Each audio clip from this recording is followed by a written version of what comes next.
Jonathan. Sarah, just a short time ago, the president said that I have an absolute right to pardon myself. Why does he think that, and does he also agree with Rudy Giuliani, his lawyer, that a pardon for himself would be unthinkable and would lead to immediate impeachment? Thankfully, the president hasn't done anything wrong and wouldn't have any need for a pardon. But does he absolutely rule out doing that? I mean, does he rule out ever issuing a pardon for himself? Once again, thankfully, the president hasn't done anything wrong and therefore wouldn't need one. Peter. So let me ask you if I can. Does the president believe that he is above the law? Certainly not. The president hasn't done anything wrong. The question isn't if he's done anything wrong. I guess the question is, does the president believe the framers envisioned a system where the president couldn't pardon himself, where the president could be above the law? Certainly, the Constitution very clearly lays out the law. And once again, the president hasn't done anything wrong, and we feel very comfortable in that front. I know, but you just a moment ago said it's not that clear. So I guess simply put, does the president believe he is above the law? Certainly, no one is above the law. Vivian, go If I ahead. can't follow, just because I Sorry, haven't now been here I'm a going while. to keep going right I just here. want to ask you, this is an Sorry, important Peter, one we're because gonna it's keep about. moving. Go I'll just ahead. keep asking if I can. Peter, The president. no, you can't actually. Well, Go actually, I'm ahead. going to, Sarah. I think this is important. I haven't I'm had a going chance to to ask this continue to question. move on. Thank you. Go ahead, Brian. Two quick questions. One, I've asked this before. Is there any chance we could ever see the president come out here and take some questions from us in this briefing room? And secondly, has anyone in this administration ever asked the president? Last week you had on your agenda, you had an agenda where you had lower jobs coming out, lower unemployment coming out, and you also had the Second Chance Act, I think it was. And instead of those, we had to respond to presidential tweets. Has anybody ever in this administration asked him to back away from Twitter just for a day? On the first question, certainly you guys would be the first to know if the president comes out here, but thankfully he does address the press in a number of ways and in a number of venues, and we'll see if it happens here, and we'll certainly let you know. In terms of Twitter, the president uses Twitter to communicate directly to the American people. Frankly, you have the ability to choose what you want to write about, and you guys choose to write about things that the American people don't care about day in and day out, and that's a decision that you make, and frankly, I think it's the wrong one. Jordan, go ahead. We don't have the opportunity to ask him a question about that, though, Sarah. Can we at least get an opportunity to ask him a question Jordan, about go what ahead. he tweets?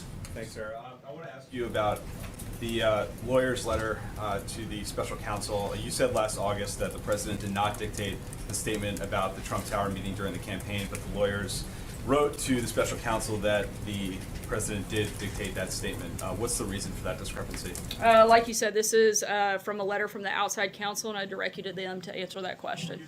Deborah. Wrong information? Once again, you're referencing a letter that came directly from outside counsel, and I would refer you to them to answer that question. Peter? Sorry, Sarah, I just want to come back. In August, you said he certainly didn't dictate the statement. I wonder if you could tell us the basis of your comment when you made that in August, and do you think that still stands? Is that still operative statement, or do you retract that? Once again, this is a reference back to a letter from the outside counsel. I understand, but it's also pertaining to a letter from the president's outside counsel, and therefore I can't answer, and I would direct you to them. What was your basis for saying it in August, though? Once again, I'm not going to get into a back and forth, and I would encourage you to reach out to the outside counsel. Jim? Sarah, Rudy Giuliani, the president's outside lawyer, said to the Huffington Post, in no case can he be subpoenaed or indicted. I don't know how you can indict while he's in office, no matter what it is. If he shot James Comey, he'd be impeached the next day. Impeach him, and then you can do whatever you want to him. Is that appropriate language coming from the president's outside lawyer to be talking about the president shooting Jim Comey in that fashion? You would have to ask Rudy Giuliani about his specific comments, but thankfully the president hasn't done anything wrong, and so we feel very comfortable in that. Josh, Sarah, go ahead, Josh. If I could ask a follow-up Sorry, I'm question. gonna keep going. If I could Josh, ask a follow-up go question, ahead. who are these? Not today, Jim. Well, Go ahead, others Josh. have had follow-up questions. We haven't actually. Go ahead, Josh. They have had follow-up questions. If I could ask who these legal scholars are that you are I'm going to citing, direct that the would be question great. to Josh. Go ahead. If you're saying the one thing from the podium that it wasn't dictated by the president, and his lawyers are saying something entirely different, contradicting you, how are we supposed to know what to believe? How can we believe what you're saying from the podium if his lawyers are saying it's entirely inaccurate? Once again, I can't comment on a letter from the president's outside counsel. I direct you to them to answer it. John? Sarah, the words are literally, you said he did not dictate. The lawyers said he did. What is it? I'm Has to not be going one to or the respond to a letter from the president's outside counsel. We've purposely walled off, and I would refer you to them for comment. April? Sarah just said the president hasn't done anything wrong and wouldn't need a pardon, but he said in his tweet that he has the absolute right to pardon himself. Does he assume that special counsel will find him guilty of something? No, because he hasn't done anything wrong. But he said in his tweet that he could pardon himself, so it seems to be an assumption that that Mueller will find him wrong for something, and if so, what would it be? It seems like it would be a completely wrong assumption. The president hasn't done anything wrong. I'm not sure how else I can answer that question. Two questions on the Justice Department and pardons. For example, the Office of Legal Counsel has said that the president can't actually pardon himself. Does the president request a new opinion that may inform his tweet today? And also, there are some concerns about whether the president is still fielding those traditional pardon recommendations from the Justice Department. Some people are concerned that instead of relying on the Justice Department, he's relying on sort of rich and famous people to recommend pardons. The president looks at each case individually to see if something wrong has been done or whether mercy should be given. That's what he's done, and that's what he'll continue to do in the future. He has the authority to make that decision and has. On OLC, has he asked for a new OLC opinion? I'm sorry? Has he asked for a new OLC opinion on the pardon power? I'm not aware of a recommend or an ask or a recommendation, but certainly would reiterate the fact that the president hasn't done anything wrong. John? Thanks a lot, Sarah. Since Robert Mueller was named the special counsel over a year ago, the president's team, his legal team, the Justice Department has never challenged the constitutionality of the special counsel. And yet the president today is doing just that. Why hasn't either the Justice Department or the president's legal team challenged the constitutionality? They have the right to do so in federal court, and yet they haven't done so. Again, scholars have raised a number of questions about the legality. But specifically, those two entities have not done it. The president's own lawyers have not done it, Sarah, and they can do so. You would have to ask them. I'm not here to speak on behalf of the outside counsel. What about the Justice Department? Can you speak on behalf of the Justice I would Department? refer you to the Justice Department. They have a pretty large comms team. They'd be happy to answer those questions. Sayer? Sarah, can you give us a little bit more background on the pardon process? Is there a process in place at this White House to review pardons? And how did the pardon ideas of Rod Blagojevich and Martha Stewart come up? Is it simply a matter of who can gain the president's ear in order to get a pardon process? Or is there an attorney here in the White House through which these requests are funneled through, which eventually make their way up to the president? Certainly there are a number of attorneys here at the White House, and they review these matters, but ultimately the president looks at each of these cases individually and makes that decision as he has the right to do so. Hallie? Sarah, thanks.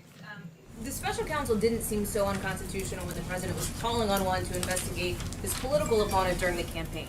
So is it only unconstitutional if the president doesn't like it?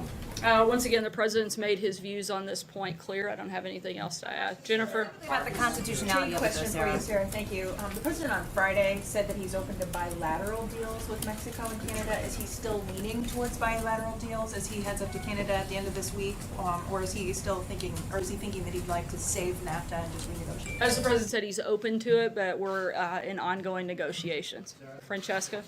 Thank you, Sarah. I did want to follow up on that and try and figure out what exactly the basis was for the president's claim that it is unconstitutional. But I wanted to ask you about something else as well. EPA Administrator Scott Pruitt has been accused of enlisting taxpayer-funded staffer to not only shop for apartments around Washington, D.C., but also to shop for a used mattress from the president's hotel just around the corner. And I wanted to know if any of that gives the president pause at this point or causes his confidence in Scott Pruitt to waver. Certainly looking into the matter. I couldn't comment on the specifics of the furniture used in his apartment. Sorry, Philip? Sarah, thank you. I just want to check something with you. What in the tariffs that were imposed against Canada reinforced the U.S. national security? I'm sorry, what was the last part of the question? You know, the tariffs that were imposed against Canada, aluminum and steel, what in that reinforced the U.S. national security?